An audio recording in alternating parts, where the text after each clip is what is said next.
என்ன குட்டி சொல்லுங்களா, கண்ணுங்களா, நீங்க இப்ப எல்லாரும் வீடியோ கிளிப் பார்க்க ஆசையா காத்துட்டு இருக்கீங்க தானே? இந்த வீடியோ கிளிப்ல பார்க்கும்போது ஏசப்பா தன்னுடைய சீசர்கிட்ட தான் சீக்கிரம் வரப்போறத உணர்த்தவனுக்காக ஒரு சம்பவத்தை சொன்னாருமா.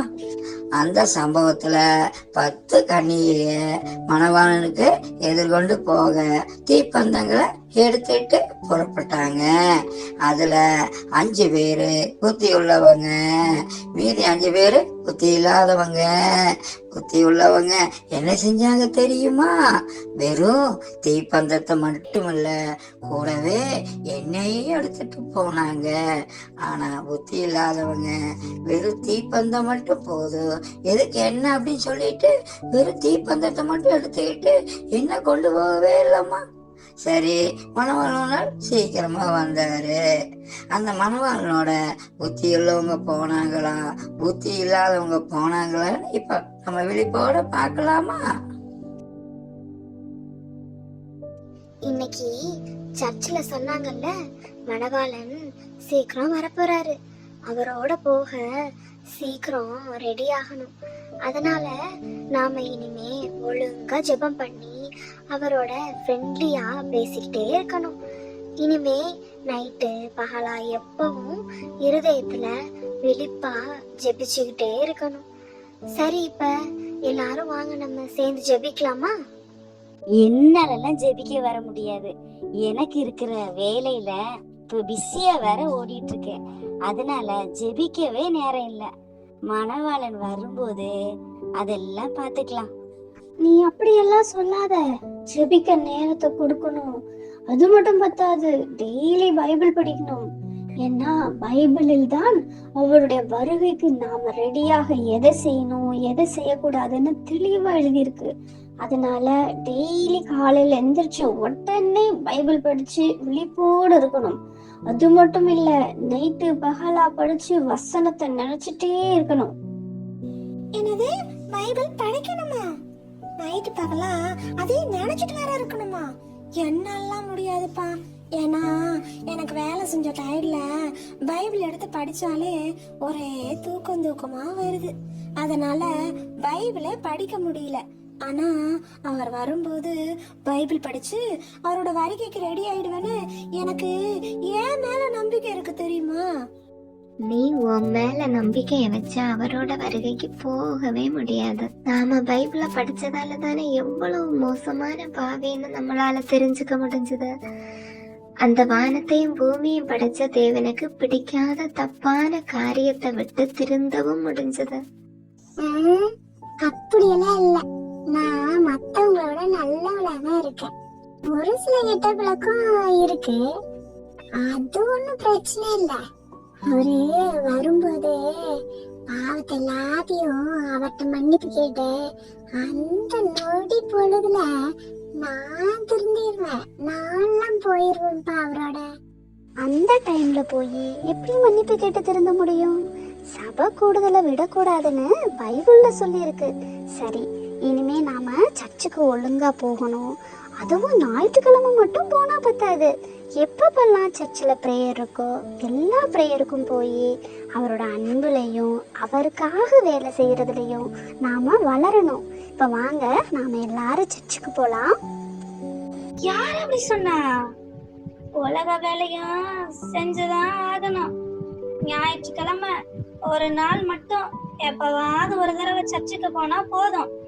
எல்லா நாளும் சர்ச்சுக்குன்னு போனா எப்படி படிக்கிறது, எப்படி எழுதுறது, எப்ப நல்ல மார்க் வாங்கி பெரிய வேலைக்கு போய் நிறைய சம்பாதிக்கிறது? அதுவும் இல்லாம ஞாயிற்றுக்கிழமை ஒரு நாள் தான் லீவு. அன்னைக்கும் நல்லா தூங்கணும், ஜாலியா விளையாடணும். அதுக்கே நேரம் பத்தாது. அதனால மணவாளன் வரும்போது சர்ச்சுக்கு வந்து அவரோட போக ரெடியானா போகுது. இப்ப அதுக்கு என்ன அவசரம்? நாம எல்லாருமே மணவாளனுடைய வருகைக்கு போறதுக்கு ரெடியாகாம இருக்க சாக்கு போக்கு சொல்லிக்கிட்டே இருக்கோம்.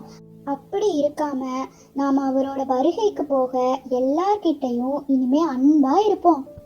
அதனால யார் நமக்கு கெடுதல் செஞ்சாலும் பரவாயில்ல, அவங்கள மனசார மன்னிப்போம். நம்மளால முடிஞ்ச வரைக்கும் எல்லார்கிட்டையும் சமாதானமா இருப்போம். பரிசுத்தம் இல்லாம பரலோகம் போகிறது முடியாதுன்னு பைபிள் சொல்லுது. அதனால பரிசுத்தமா வாழ அந்த தேவனுக்கு நம்மள முழுசா ஒப்பு கொடுப்போமா?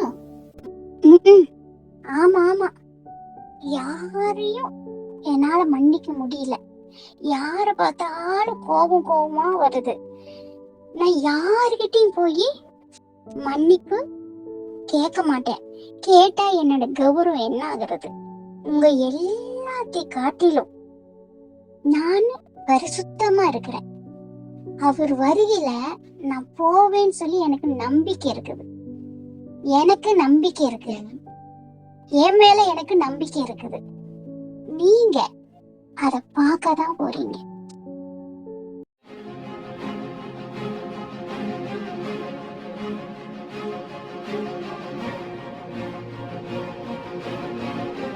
இதோ நீங்க எதிர்பார்த்து காத்துக்கிட்டு இருந்த மணவாளன் வந்துட்டாரு.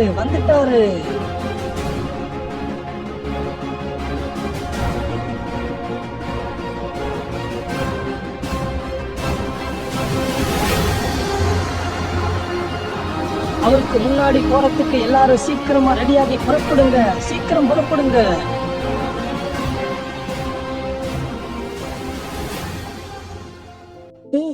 சீக்கிரமா வாங்க, மணவாளன் வந்துட்டாரம்மா. நம்ம தீப்பந்தத்தை சீக்கிரமா பத்த வச்சு எடுத்துட்டு போலாம். வாங்க வாங்க. அச்சச்சோ, தீப்பந்தம் எரிய மாட்டேங்குதே. எண்ணெய் வேற எடுத்துட்டு வராது வந்துட்டோமே. சரி கவலைப்படாத, இந்தா அவங்க கிட்ட எண்ணெய் இருக்குது, போய் ஊசி வாங்கிக்கலாம். வாங்க.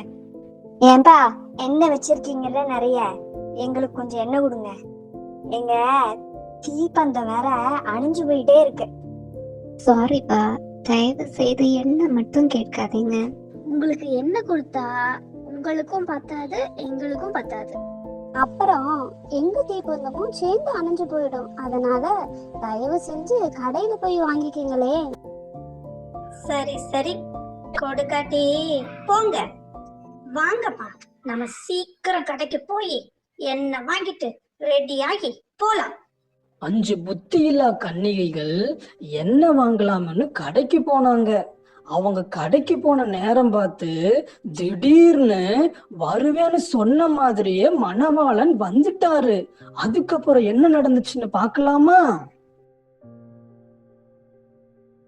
மணவாளன் எப்ப வருவாருன்னு காத்துக்கிட்டு இருந்த புத்தி உள்ள கன்னிகைகள் அவர் வந்துட்டாருன்னு சத்தம் கேட்ட உடனே கொண்டு வந்த எண்ணெய ஊத்தி தீப்பந்தத்தை பத்த வச்சு எடுத்துக்கிட்டு மணவாளனுக்கு எதிரே போனாங்க.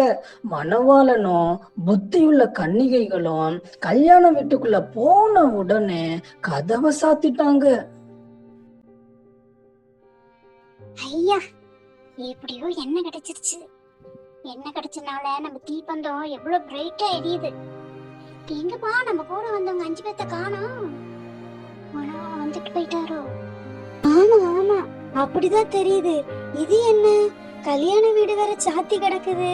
நம்ம கூட வந்தவங்க 5 பேர் மட்டும் கூட்டிட்டு போயிட்டாரோ? நாம சீக்கிரம் போய் கதவை தட்டலாம். வாங்க.